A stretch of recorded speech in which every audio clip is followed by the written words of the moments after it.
Shalom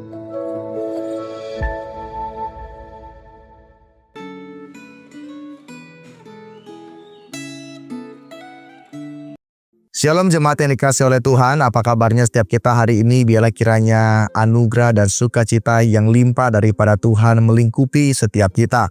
Dan hari ini tiba waktunya kita kembali akan merenungkan firman Tuhan. Kita minta Allah Roh Kudus boleh menyelidiki hati kita dan membentuk hidup kita.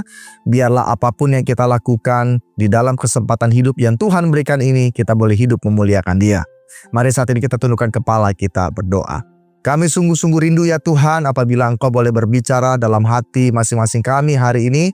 Karena kami rindu biarlah setiap firman Tuhan yang kami renungkan boleh kembali membentuk kami untuk menjadi anak-anak Tuhan yang memuliakan Tuhan dan menjadi saksi bagi orang lain. Mampukan setiap kami ya Tuhan karena kami siap untuk menyambut firman-Mu. Demi nama Tuhan Yesus kami berdoa dan mengucap syukur. Amin.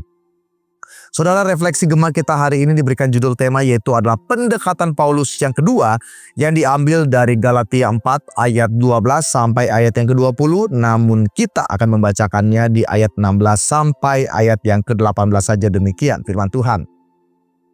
Apakah dengan mengatakan kebenaran kepadamu aku telah menjadi musuhmu?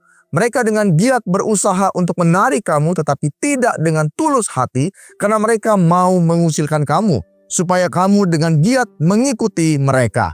Memang baik kalau orang dengan giat berusaha menarik orang lain dalam perkara-perkara yang baik, asal pada setiap waktu dan bukan hanya bila aku ada di antara kamu. Terpujilah nama Tuhan. Saudara, ada yang mengatakan demikian. Kebanyakan masa indah sebuah relasi berakhir ketika sebuah kenyataan kebenaran dinyatakan antara satu sama yang lain. Apa maksudnya Bapak Ibu sekalian?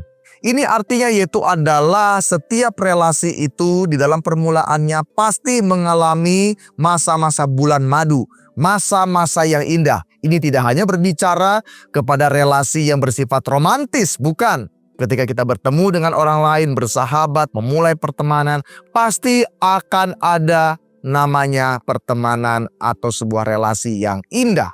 Diawali dengan sesuatu yang indah. Tetapi Bapak Ibu sekalian, seiring berjalannya waktu ketika semakin dekat mengenal satu sama yang lain, hal itu bisa saja kembali menjadi buyar atau jarak itu bisa saja terjadi jikalau seseorang satu sama yang lain sudah mulai menyatakan kebenaran kepada seseorang yang mungkin melakukan sebuah kesalahan. Saudara sekalian, hari ini kita akan merenungkan tema ini. Bahwa ada kalanya ketika kebenaran itu dinyatakan, maka akan terjadi apa yang namanya gap, perselisihan satu sama yang lain. Oleh karena mungkin kasih Kristus tidak ada di sana. Saudara, pendekatan Rasul Paulus yang ketiga dalam meyakinkan jemaat Galatia untuk menjalani kehidupan Kristen adalah dengan menyatakan kasih sayang kepada mereka. Rasul Paulus adalah bapa rohani yang bijaksana. Ia seimbang dalam memukul dan juga merangkul, menegur dengan keras dan berkata dengan lemah lembut kepada anak-anak rohaninya. Filosofinya yaitu adalah seperti bermain layang-layang, tarik, ulur, dan tahan. Dia tahu kapan harus menarik, kapan harus mengulur, dan kapan harus mempertahankan. Saudara, sebelumnya Rasul Paulus main tarik melalui pernyataan yang tegas dan galak kepada jemaat.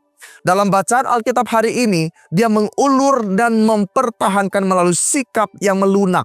Dengan nada lebih lembut, dia berkata, belum pernah kualami sesuatu yang tidak baik dari kamu. Dan ia meminta dia juga telah menjadi sama dengan mereka. Ia bernostalgia mengingatkan tentang hubungan masa lalu yang saling menyayangi antara satu sama yang lain. Rasa sayang inilah yang membuat ia pergi ke tempat jauh yakni Galatia untuk memberitakan Injil. Demi jemaat, ia mencurahkan waktu, tenaga, uang, dan sebagainya untuk memberitakan kabar baik.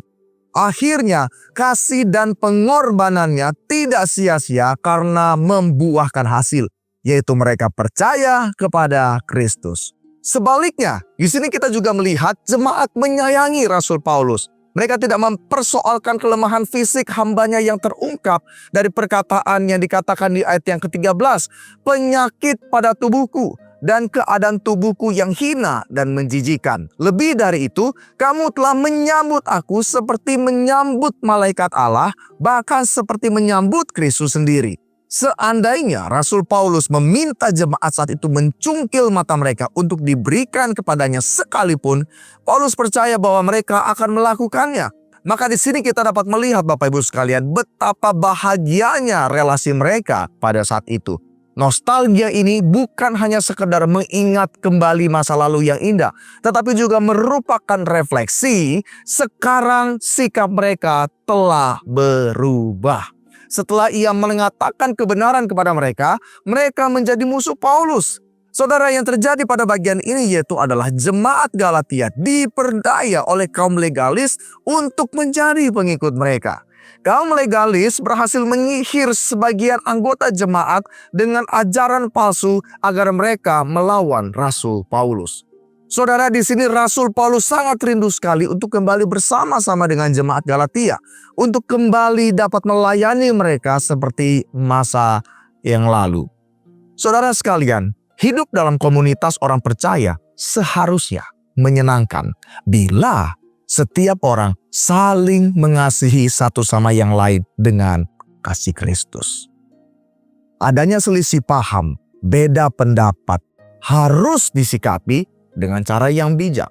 Percekcokan pasti terjadi, tapi harus disikapi dengan bijak. Kita semua dipanggil untuk hidup saling mengasihi, sama seperti Kristus telah mengasihi setiap kita. Pertanyaannya bagi setiap kita yaitu adalah, apakah kehidupan yang saling mengasihi itu telah terwujud di dalam gereja dan keluarga setiap kita? Saudara, saya percaya setiap kita bukanlah orang-orang yang sempurna. Ada kalanya melalui perkataan kita, sikap kita menyakiti hati orang lain. Kita pun juga pernah merasakan disakiti orang lain di tengah-tengah komunitas orang percaya, di gereja ataupun di keluarga. Tetapi Bapak Ibu sekalian, yang menjadi inti akan apa yang terjadi atau apa yang kita renungkan hari ini yaitu adalah semuanya itu bisa terjadi. Tetapi jikalau ada kasih Kristus yang menjadi landasan di dalam sebuah relasi, maka kebenaran yang seharusnya baik buat kita, itu kita akan terima dengan baik. Kita akan menerimanya dengan penuh rasa syukur sekalipun itu menyakitkan. Kebenaran yang kita terima itu bukan memecah belah, tapi justru saling menguatkan satu sama yang lain. Saudara, biarlah firman Tuhan ini boleh kembali menjadi perenungan bagi setiap kita. Saya tidak tahu, mungkin di antara kita ada yang sudah berubah hati ketika kebenaran itu dinyatakan bagi setiap kita. Jikalau itu saat ini kita sedang alami, kita minta belas kasihan daripada Tuhan untuk melembutkan hati kita. Apabila saat ini kita teringat kita pernah menyakiti orang lain, baik itu melalui perkataan perilaku kita mohon juga Tuhan berbelas kasihan agar hidup kita boleh sungguh-sungguh menjadi berkat bagi orang lain. Mari saat ini kita tundukkan kepala kita berdoa. Tuhan, kami rindu Engkau Allah yang berbicara dalam hati masing-masing kami. Kami rindu melalui pribadi kami dapat menjadi orang-orang yang menjadi saksi, menyatakan kebenaran oleh karena kami mengasihi Tuhan, menerima kebenaran oleh karena kami mengasihi Tuhan. Tuhan, tolong kami, biarlah di tengah-tengah komunitas kami berada, kami dapat menjadi anak-anak Tuhan yang justru menjadi berkat, tidak menjadi batu sandungan. Biarlah kami di tengah-tengah komunitas dapat menjadi orang-orang yang saling merangkul satu sama yang lain. Tuhan, mampukan setiap kami untuk dapat menyatakan kebenaran dan menerima kebenaran itu sendiri di dalam teguran orang lain dalam kehidupan kami. Terima kasih. Hanya di dalam nama Tuhan kami Yesus Kristus kami berdoa dan mengucap syukur. Amin. Kiranya firman Tuhan ini boleh memberkati setiap kita and have a nice day.